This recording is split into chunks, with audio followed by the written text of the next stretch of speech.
Fala, loucos do bando, fala fiel, como é que vocês estão? Vocês estão belezinha, rapaziada? Coringão perdeu pela sexta vez no Campeonato Paulista, né? Derrota em casa agora há pouco pra Ponte Preta, Corinthians 0, Ponte Preta 1. Acabei de chegar aqui em casa, né? Gravar o vídeo pra vocês. Acabei vendo os melhores momentos também da partida pra poder opinar de uma melhor, falar sobre o jogo de uma melhor forma, né? De um ângulo mais interessante, né? Eu fui de sul hoje, então para analisar taticamente fica um pouco mais difícil, principalmente em lances ali que estão do outro lado do gramado, né? Então dei uma olhadinha aqui para poder complementar o que eu achei da partida. Antes de falar do jogo, pessoal, eu queria falar alguns itens, tá? Vamos dar tempo de trabalho, tá, pro Antônio Oliveira, antes de começar a achar culpados no time hoje, né? Enfim, acho que tá todo mundo de boa ainda com o Antônio Oliveira, né? Ele tem crédito aí pelas últimas partidas. Todo mundo sabia que seria muito complicado passar no Paulista. Eu acho que matematicamente ainda dá chance, né? E nunca dá pra duvidar do Corinthians. Mas tá muito difícil agora, já tava antes, né? Tem que torcer aí pro Mirassol, pra Inter de Limeira fazer 2 pontos, né? E pelo andar da carruagem, acho que eles devem fazer mais do que isso. Faltando aí 2, 3 jogos, né? Acho que a Inter de Limeira, inclusive, tem um jogo a menos, né? Enfim, eles devem fazer a pontuação deles, né? O Corinthians, infelizmente, perdeu 5 jogos consecutivos ali no começo do torneio. Se tivesse conseguido pelo menos os empates ali, a gente estaria vivo. Eu entendo que são tudo questão de... foi acontecendo como tinha que acontecer, a gente está passando uma reformulação. Agora chegou os 22 jogadores, né, para ter um elenco completo ali, ainda falta uma peça ou outra, mas está muito mais próximo de ter uma equipe de futebol profissional, que a gente começado o ano ali, não tinha nem reserva, né, o time, né? Então a gente passou pelo que tinha que passar. Na minha cabeça isso foi sempre muito claro. Uma reformulação nunca é simples, ainda mais numa equipe de grande porte como o Corinthians, né, rapaziada? Não tiveram paciência com o Mano Menezes, decidiram trocar de técnico, maravilha, vamos trocar. E agora eu só espero que tenham paciência com o Antônio Oliveira, né? Eu acho que as coisas estão no estágio muito inicial ainda, rapaziada. Claro que veio o empate milagroso contra o Palmeiras, veio algumas vitórias interessantes no próprio Campeonato Paulista, na Copa do Brasil, mas ainda é começo de trabalho. Primeiro item que eu queria falar, né? Segundo item que eu queria falar, Carlos Miguel, tá, pessoal? Vocês sabem como é que eu me comporto aqui perante ao Cássio, tá? Aliás, perante a tudo, tá? Eu me considero um cara bem paciente com o Corinthians, tá? Bem paciente. Não sei se foi os anos de experiência que o Corinthians me deu, mas eu me tornei um cara bastante experiente em questão de ter paciência, tá ligado? Com as coisas. E da mesma forma como eu sempre defendi aqui o Cássio nos jogos, teve muitos jogos que o pessoal colocava na conta do Cássio aí que teve erros, falhas, que eu achava tipo sacanagem, tá ligado? Eu de fato achei que houve uma falha no jogo contra o Palmeiras, mas os goleiros falham. E o Cássio é o maior goleiro da história do Corinthians, um ícone como jogador de futebol, no futebol brasileiro. E se tem um cara que tem crédito e tem que ter crédito, e uma posição que merece ter crédito é o goleiro. O goleiro é uma posição que precisa ter confiança. Você não fica trocando de goleiro toda hora. Essa ideia também de mesclar goleiro, pra mim não acho uma boa ideia, não. Também não curto quando fazem isso na Europa. Você pode ver que as principais equipes têm um goleiro full time mesmo. O Neuer joga todos os jogos, o Courtois, quando está disponível, joga todos os jogos, o Alisson do Liverpool joga todos os jogos, o Ederson do City joga todos os jogos. Então, assim, quem reveza geralmente tem problema no gol, né? O Corinthians não tem problema no gol. O Corinthians está passando por uma fase sem títulos e aí tudo vira culpado, tá ligado? Do goleiro ao atacante.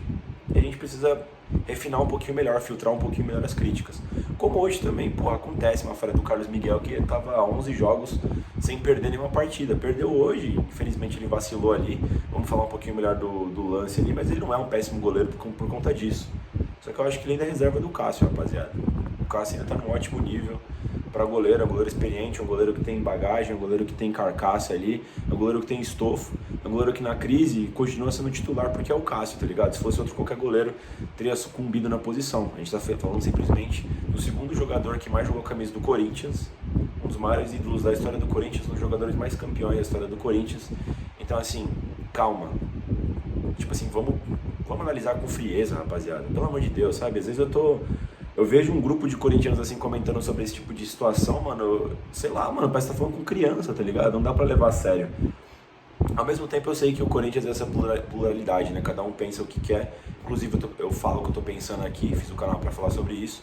E essa é a minha opinião. Se você acha que o Cássio tem que ser bancado aí ou tem que ser excluído do time, vocês falam aí das suas opiniões. Eu tenho uma série de argumentos do porquê eu acho que o Cássio deve se manter como titular, né? E também não é por isso que eu acho o Carlos Miguel ruim, tá, rapaziada? Acho que as coisas são bem claras para mim nesse sentido. Vamos falar do jogo. O Corinthians foi campanha com o Carlos Miguel no gol, no lateral direito Fagner, no dupla de zagueiros, né, Félix Torres e Gustavo Henrique, no lateral esquerdo Hugo. De primeiro volante Ranielli, né, o meio campista pela esquerda Maicon, meio campista pela direita o Garro, na ponta esquerda Wesley, na ponta direita o Romero e no comando do ataque Yuri Alberto. O Yuri Alberto aí que voltou num tempo recorde, né, após uma fissura aí na costela, então tá chamando ele de Wolverine da Fiel, né, achei engraçado essa pela recuperação rápida, né. E o Cássio, como vocês sabem, estava suspenso pela expulsão contra o Palmeiras, né? Ainda vai ter o gancho, parece, do STJD, ainda não foi julgado, né? Vamos ver quantas partidas o Cássio ainda pega, então deve ser o Carlos Miguel ainda nos próximos jogos. Mas hoje o Carlos Miguel é titular pela ausência do gigante Cássio, pela suspensão automática no Campeonato Paulista. Rapaziada, o gol da Ponte Preta saiu muito rápido, tá? A Ponte deu a saída de bola, o Corinthians pegou a bola, ficou com a bola no pé, teve o escanteio, no contra-ataque desse escanteio saiu uma falta pra Ponte do estádio. O cara bateu direto, não entendi o que aconteceu ali, o bate-rebate e o gol saiu da Ponte Preta, né? Cheguei em casa e fui analisar o lance, né? Cara, o que acontece? Eu acho que é um lance técnico ali do Carlos Miguel, uma falha técnica, né? Eu acho que nenhum goleiro conseguiria encaixar aquela bola, tá? E o pessoal pode falar, pô, spawna pro escanteio, spawna puta que pariu, spawna pra causa do caralho, né? Mas ali é uma pancada seca, rasteira, que a bola simplesmente ia bater no goleiro. E aí voltou ali, o cara também teve uma felicidade tremenda, né? Porque a bola foi rápida, né? O cara teve um tempo de bola muito bom, o zagueiro da Ponte Preta ali que fez o gol, atacante, sei lá. Cabeceou a bola no ar, né? Matou o Carlos Miguel, né? O problema não tá aí no meu ponto de vista, o problema tá na armação da barreira, né? O cara que bateu a falta, ele é destro e tava na direita, né? Então se você coloca um terceiro homem ali, você não daria nem a chance pro cara conseguir bater direto, né? Porque se o cara fosse canhoto, dava até pra entender a curva que a bola fez, mas a curva foi pra fora, né? Então ali ele teve que ter ângulo, né, pra bater. Se você coloca poucos caras na barreira ali, é óbvio que a bola vai chegar até o goleiro, né? Enfim, acho que faltou um pouco de noção ali do Carlos Miguel na hora de armar a barreira. E aí, rapaziada, esse foi basicamente o único ataque do jogo da Ponte Preta. De resto, o Corinthians ficou, sei lá, não tem aquela porcentagem de posse de bola, mas eu diria que pelo menos uns 70% de posse de bola, rapaziada. O Corinthians ficou com a bola o tempo todo. O Corinthians fez diversas jogadas com o Maicon e o Wesley, né? Gostei muito da dupla dos dois ali. O Maicon destravou várias jogadas com o Wesley, vários 1-2 ali. Parecia que o gol do Corinthians sairia por aquele lado, né? O Wesley teve uma boa jogada que ele cortou pro meio, o melhor estilo Wesley, bateu o goleiro da Ponte e pegou. Teve uma série de escanteios, né? Na minha cabeça, pelo menos uns 5, 6, né, no primeiro tempo ali. O Gustavo Henrique teve superioridade em 2 oportunidades, né? Uma o goleiro pegou, outra passou pertinho, né? Depois teve uma outra jogada pela esquerda que teve cruzamento, o Romero cabeceou e o cara da Ponte tirou em cima da linha, né? Enfim, foi um volume muito alto do Corinthians em campo. Não teve tantas chances claras, exceto essa do Romero, que também foi difícil, né? Mas o Corinthians permaneceu no campo de ataque basicamente o primeiro tempo todo, né? Eu diria até que mereceu o empate ali pelo volume criado, né? Mas assim, ainda demora muito para fazer a bola rodar, né? Sentir um time um pouquinho afoito ainda, né? De novo, rapaziada, é um começo de reformulação ainda, chegou os jogadores agora, tá começando a entrosar, né? Porque antes não tinha nem jogador. Agora chegaram os jogadores, agora precisa entrosar, né? Tudo isso com o campeonato rolando, né, rapaziada? Enfim, às vezes eu acho que o time tinha que segurar um pouco a bola um pouco mais lá atrás para fazer a bola rodar 1, 2, 3, 4, 5 vezes para poder vir no Wesley, né? O Corinthians ia tipo 1, 2, já voltava no Wesley, só que a defesa da Ponte estava apostada ainda, ele pegava sempre com 2 ali marcando, 3, né? Então fica complicado, né? Mas eu gostei muito da partida do Wesley. Rapaziada, eu vou falar depois individualmente do Wesley, né, rapaziada? Mas eu queria falar um bagulho antes, né? Eu acho o pessoal um pouco irritado demais, eu diria, com o Wesley. Pô, ele tem 18 anos, né? Ele tem 1,80 m, é um ponta alto, forte, extremamente rápido, extremamente habilidoso. Eu acho ele muito bom ponta, tá ligado, mano? Ele é muito habilidoso, o Wesley, né? Tem que ter um pouco de paciência com ele, às vezes ele vai errar mesmo ali, em segurar um pouco mais a bola, em soltar a bola, mas eu vejo que ele tem evoluído gradativamente. é uma peça boa do Corinthians aí. Eu espero que o Antônio continue focando nele, né? Ele tem um contra um muito bom. Você pode ver que o time procura muito ele para jogadas porque ele é um desafogo ali, né? Coisa que você não tem em muitas peças do Corinthians ali, né? Agora chegou o Pedro Henrique, enfim, né? Talvez pode ser uma opção também, mas o Wesley, de fato, por essa característica, é o único do elenco. Só que ele é muito novo, é muito inexperiente, né? Então tem que ter um pouco de calma com ele, rapaziada. Sei lá, mano. Eu teria mais calma com o Wesley, eu acho ele muito bom jogador. Vamos para o segundo tempo, né? No segundo tempo o Corinthians seguiu na pressão total para cima da Ponte Preta, né? Vários cruzamentos na área, né? Teve chute de fora da área da galera que entrou depois que eu vou falar, né? Do Rojas, cabeçada, cruzamento do Fagner, algumas cabeçadas do Yuri Alberto, né? Enfim, no final da partida ainda teve duas oportunidades boas de cabeça do Félix Torres em escanteios, né? Mas a gente não conseguiu furar a defesa da Ponte Preta. Basicamente esse foi o jogo, um volume total ali para cima da Ponte Preta. Nos 15 ali o Antônio fez as primeiras modificações, né? Ele tirou o Gustavo Henrique e tirou o Romero e colocou o Pedro Henrique e colocou o Rojas. Aí ele colocou o Ranieri de zagueiro, né? Trouxe o Maicon de primeiro homem, colocou o Rojas no meio campo ali, né? Pra ficar junto com o Garro, e o Pedro Henrique pela direita, né? Eu entendi o que o Antônio Oliveira quis fazer, tá? Porque o Corinthians foi totalmente para cima, né? E aí se a Ponte Preta tivesse um contra-ataque, o Félix Torres ele é mais rápido do que o Gustavo Henrique, né? E o Gustavo Henrique tava com o cartão amarelo já. Mas pelo Corinthians ter tantas bolas aéreas durante o jogo, e o Gustavo Henrique você vê que ele é um especialista em bola aérea, né? Ele ganhou 2 ali no primeiro tempo. Eu acho que ele teria sido mais importante nas bolas aéreas do que o Félix Torres. Porém, o Félix Torres também teve as oportunidades de cabeça no final do segundo tempo, né, e não converteu, né, então acabou sendo elas por elas. Acho que o Antônio foi bem ali, né, no que ele tentou fazer, botou o time pra frente. Depois ele ainda colocou o Matheus França no lugar do Fagner, colocou o Biro no lugar do Wesley, né, aí deixou o Rojas aberto, o Pedro Henrique pelo lado esquerdo, e depois ele finalizou com a entrada do Gustavo Silva no lugar do Hugo, né, aí ele colocou o Biro de lateral esquerdo, o Gustavo Silva foi lá pro ataque, né, ficou o Garro e o Rojas no meio campo e o Pedro Henrique do outro lado, né? Enfim, pressão total, como eu disse, as oportunidades que o Corinthians teve aí, muito cruzamento na área, muita volúpia, muita roubada de bola, mas o Corinthians não conseguiu. Deu a sensação que talvez se tivesse jogo até o ano que vem, o Corinthians não conseguiria fazer o gol contra a Ponte Preta, né? E basicamente essa foi a partida do Corinthians. Sobre o Antônio Oliveira, acho que ele fez o que dava pra fazer, rapaziada. O time jogou bem, ele foi botando o time gradativamente cada vez mais pra frente, né? Visto que a Ponte Preta não oferecia mais nenhum perigo. Enfim, ele foi bem, o Antônio, né? O Carlos Miguel acabou sendo meio que o vilão da partida, ele acabou falhando ali no gol do Corinthians, né? Mas enfim, uma falha que acontece, um goleiro novo, pouca rodagem ainda. E ele é um baita de um goleiro, o Carlos Miguel, né, rapaziada? Né? Por isso que ele é um lixo, né? Enfim, dava pro Corinthians ter virado o jogo e tirado essa da conta do Carlos Miguel, mas enfim. O Fagner, cara, o Fagner hoje ele me irritou um pouco. No primeiro tempo, todas as jogadas estavam sendo feitas pelo lado esquerdo, ali com o Wesley e com o Maicon, né?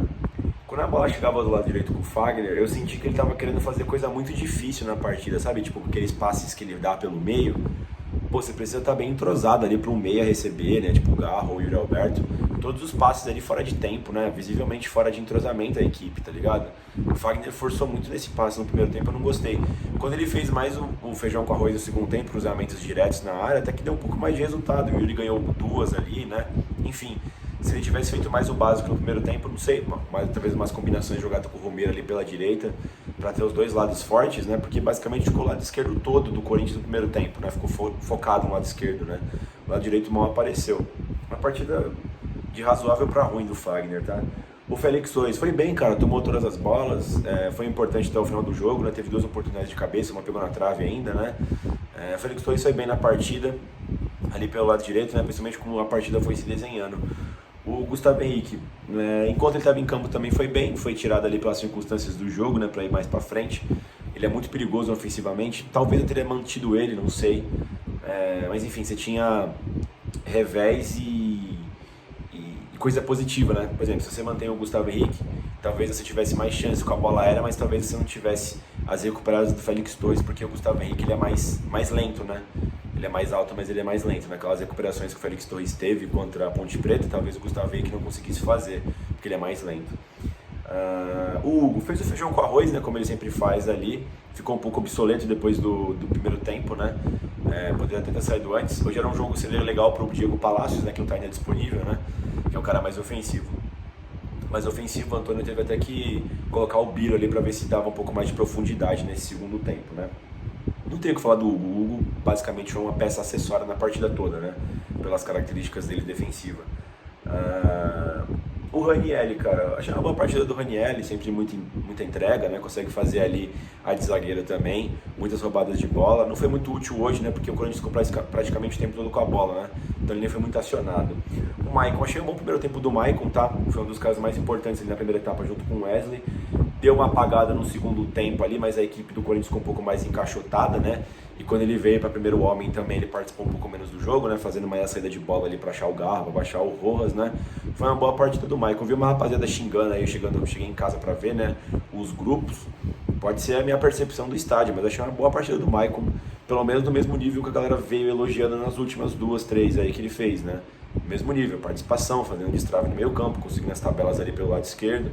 Partida boa do Maicon, não tem o que falar. Perdeu, o cara é ruim, ganhou, o cara é bom. Aí também é foda, né, fiel? O Garro, como sempre participativo, né, rapaziada? É um cara que não se entrega. Hoje um pouquinho mais apagado, mas não deixou de aparecer no jogo, né? É o que eu gosto do Garro. Até quando ele não faz partidas mais brilhantes, né, mais efusivas, ele continua sendo participativo, pega muito na bola, eu gosto disso, né? Mas hoje, enfim, não tem muito o que falar do Rodrigo Garro, né? Wesley, pra mim é melhor em campo, foi melhor em campo no primeiro tempo, criou as melhores oportunidades, né? Saiu cansado, não estava mais produzindo no segundo tempo, mas ele foi bem. O Wesley, já falei sobre ele no começo aqui do vídeo. Romero, muito apagado, né? Teve apenas uma chance ali, uma cabeçada no primeiro tempo. Ele precisa se desdobrar muito pelo lado direito, né? O Romero, ele rende um pouco melhor centralizado ou pela esquerda, né? Embora a posição em tese dele real seja na direita, né? Igual ele jogou lá em 2017, né? Para ajudar ali na recomposição. Mas acho que faltou um pouco de parceria dele com o Fagner, até por mais culpa do Fagner do que dele, né? Mas foi uma partida bastante apagada do Romero. E o Yuri Alberto? Pô, o Yuri Alberto brigou, competiu como sempre, guerreou, né? Mas como o time da Ponte estava muito afundado, pô, não tinha muito o que fazer, ele estava encaixotado. Ainda conseguiu finalizar 2 vezes de cabeça no segundo tempo, mas não tem muito o que falar do Yuri. A rapaziada que entrou, Matias Zoas, teve uma finalização boa no segundo tempo, né? A bola passou pertinho, participou um pouquinho mais do jogo. Eu fiquei um pouco irritado com o Rojas, que teve uma bola lá, mano, uma falta. Tava até o Carlos Miguel na área. O Carlos Miguel tem 3 metros de altura, 20 metros de altura, e ele tentou dar no gol, né? É claro que a gente elogiou o Garro por ter feito a mesma atitude contra o Palmeiras e teve a recompensa, mas é aquele all-in, né? Se você errar, pô, você vai ser massacrado, né? Pô, joga a porra da bola na área, né? Eu sei que até então não teve muita efetividade no jogo, mas tava com o goleiro na área, né? Pô, chutou no gol direto ali, o Rojas, né? De novo, rapaziada, ainda acho muito pouco que o Rojas faz. Melhorou um pouquinho ainda hoje, mas é muito pouco. O Pedro Henrique entrou bem, entrou insinuante, né, na partida, né, com os dribles ali elaborados, né. Entrou com o Garro. O Pedro Henrique é isso aí, sempre entra com bastante garra na partida. Eu gosto muito do Pedro Henrique, mas assim, mudou muito o preço da gasolina, né. O Matheus França também não tem muito o que falar, entrou no lugar do Fagner, fez basicamente a mesma coisa. O Biro cumpriu várias posições no campo, né? Foi meia, foi ponta direita, depois jogou de lateral esquerdo, né? Enfim, o Biro ganhou algumas oportunidades, também não tem muito o que falar dele. Mesma coisa do Gustavo Silva, que já entrou na reta final, não tem muito o que falar. Rapaziada, é isso sobre o jogo de hoje. É lamentar, hoje a bola não entra nunca. A gente está pagando pelo começo do campeonato, a gente está pagando pelo preço da reformulação. Talvez a gente fique fora do mata-mata do Paulista. Eu acho que está tudo controlado. Queria que passasse, a obrigação do Corinthians passar, lógico que é, em qualquer situação. Mas tem casos e casos, né, rapaziada? A gente precisa analisar o macro. Tentar terminar de forma digna no Campeonato Paulista com as 2 partidas que restam. Tentar fazer nossa parte, de repente aí, pô, na sorte a gente passa o Mirassol e a Inter de Limeira, de repente não faz o trabalho deles. É importante fazer o nosso. Mas é isso, rapaziada, é cabeça erguida agora e focar no ano, rapaziada. Tô mais otimista do que nunca nesse ano agora, tá, pessoal? O Corinthians aí com mais peças no elenco, tá ligado? Tendo tempo de trabalho com o Antônio Oliveira. É o que esse time precisa. É um time novo, pessoal. É um time novo, 10 novas peças, quase todas elas titulares. É isso, é o preço da reformulação. Dito isso, rapaziada, se possível, deixem o like no vídeo, se inscrevam no canal e vai Corinthians, né?